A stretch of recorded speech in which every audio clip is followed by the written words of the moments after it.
ప్రయోజనం రాదు కాబట్టి ఆయన అది వదలరు. అదే అది నెత్తిన పెట్టుకుంటే ఒక నగరం తయారు కావాలంటే వెంటనే సాధ్యం కాదు. నగరం అనేటువంటిది యాక్టివిటీ రావాలంటే దాంట్లో మనుషులు ఉండాలి, ఉపాధి ఉండాలి, ఉద్యోగం ఉండాలి, పరిశ్రమలు ఉండాలి. ఇవన్నీ ఉండాలి అంటే జనజీవనానికి తగినట్టుగా ఉండాలి. అది చెయ్యాలంటే కనీసం 4-5 లక్షల కోట్లు ఖర్చు పెట్టాలి. కాబట్టి ప్రభుత్వం అనేటువంటి జగన్ వచ్చాక దాని జోలికి పోయే ధైర్యం చాలట్లా. ఎంత పోసినా ఇప్పుడు మనం ఒక ఇంట్లో బోల్డ్ అన్ని దాన్ని ఏమంటాము ఫర్నిచర్ అవన్నీ తెప్పించుకుంటాం, మార్పించుకుంటాం, మాడ్యులర్ కిచెన్ అని లేకపోతే ఇంకోటి ఇంకోటి. ఇది ఎంత చేసినా ఆ ఇంటి లోపలే అవుతుంది కానీ ఊరోళ్ళందరికీ ప్రయోజనమే ఉంటుంది. ఇప్పుడు ఆ ఊరికి ఎంత చేసినా ఆ ఊరి వరకే పరిమితం అవుతుంది. కానీ ఎక్కడి నుంచి తేవాలి డబ్బులు? ఊళ్ళో ఉన్న వాళ్ళందరి దగ్గర నుంచి తేవాలి.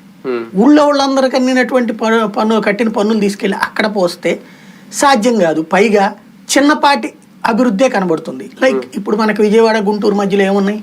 కర్రీ పాయింట్లు, తర్వాత రిలయన్స్ ఓడిమా షాపింగ్ మార్ట్లు, ఇట్లాంటివి ఉంటాయి. అక్కడ కూడా అట్లాంటివి వస్తాయి. అంతకు మించి ఏమొస్తుంది అక్కడ? ఇంకొకటి, ఓ పరిశ్రమ పెట్టాలంటే ఫస్ట్ సమస్య ఏంటంటే, ఓ పరిశ్రమైన వ్యాపారమైన పెట్టాలంటే ప్రైవేట్ ల్యాండ్ ఉన్నప్పుడు కొనుక్కుంటారు. అక్కడ ఉన్నదంతా ఏంటి? 55,000 ఎకరాలు ప్రభుత్వ భూమి. అక్కడ ఎవడు పెట్టాలన్నా ప్రభుత్వం అనుమతి తీసుకోవాలి. చివరికి మనం చిల్లర కొట్టు పెట్టాలన్నా ప్రభుత్వం అనుమతి తీసుకోవాలి. అప్పుడు మనకి ప్రభుత్వంలో పార్ట్ ఉన్నోడు ఉండాలి. ఇంకా అసలు ఎట్లా సక్సెస్ అవుతుంది?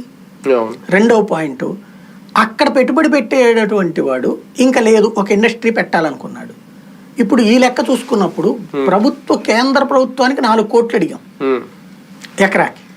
ఇప్పుడు మరి పరిశ్రమోడికి ఆ ఏరియా బాగుపడాలంటే ఇంకెక్కువకి ఇవ్వాలి కదా. ఇప్పుడు ఎస్విఆర్ విఆర్ ఏదో విట్ యూనివర్సిటీ పెట్టారు, వాళ్ళకి 25 లక్షలకి ఇచ్చారు. ఏమీ కొత్త డెవలప్మెంట్ అయిపోయింది ఆ ఏరియాలో? అవలేదు కదా. అట్లాంటి పరిస్థితి ఉంటే పెట్టి ప్రయోజనం ఏంటి? యాక్టివిటీ ఎట్లా పెరుగుతుంది? ఇదే సమస్య జగన్మోహన్ రెడ్డిది. దీన్ని పరిష్కరించుకోవాలంటే అతను తీసుకొచ్చిన ప్రణాళిక ఏంటి? ఏ పారిశ్రామికవేత్తనన్నా రావయ్యా నువ్వు మా రాష్ట్రానికంటే అమరావతికి వచ్చి పెట్టుబడి పెడతామని ఒక్కడో అంటల్లా. చంద్రబాబు గారికి కూడా మాట అనలేదు కదా. వచ్చినోడు కూడా వెనక్కి ఎందుకు పోయాడంటే అమరావతిలో పెట్టమంటేనే